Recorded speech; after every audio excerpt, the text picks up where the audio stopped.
एक खाविंद ने अपनी बीवी को पहली मुलाकात में ये नसीहत की कि 4 बातों का ख्याल रखना।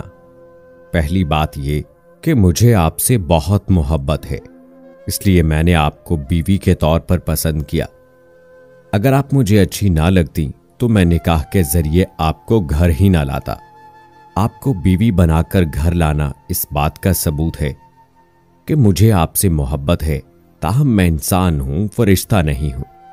अगर किसी वक्त मैं गलती कर बैठूं तो तुम इससे चश्म पोशी कर लेना, छोटी मोटी कोताहियों को नजरअंदाज कर देना।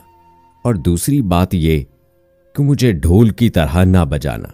बीवी ने कहा, क्या मतलब? उसने कहा, जब बिलफर्ज अगर मैं गुस्से में हूं तो मेरे सामने उस वक्त जवाब ना देना। मर्द गुस्से में जब कुछ कह रहा हो और आगे से औरत की भी जुबान चल रही हो तो यह चीज बहुत खतरनाक होती है। अगर मर्द गुस्से में है तो औरत अवॉइड कर जाए, और बिलफर्ज औरत गुस्से में है तो मर्द अवॉइड कर जाए। दोनों तरफ से एक वक्त में गुस्सा आ जाना यूं है कि रस्सी को दोनों तरफ से खींचने वाली बात है। एक तरफ से रस्सी को खींचें और दूसरी तरफ से ढीला छोड़ दें तो वो नहीं टूटती। अगर दोनों तरफ से खींचें तो फिर खिंच पड़ने से वो रस्सी टूट जाती है।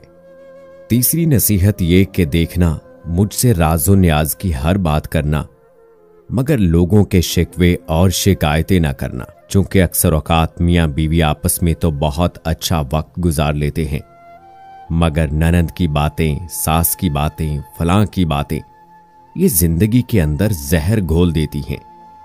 इसलिए शिकवे शिकायतों से मुमकिना हद तक गुरेज करना। और चौथी बात कि देखना, दिल एक है, या तो इसमें मोहब्बत हो सकती है या इसमें नफरत। एक वक्त में 2 चीजें दिल में नहीं रह सकती।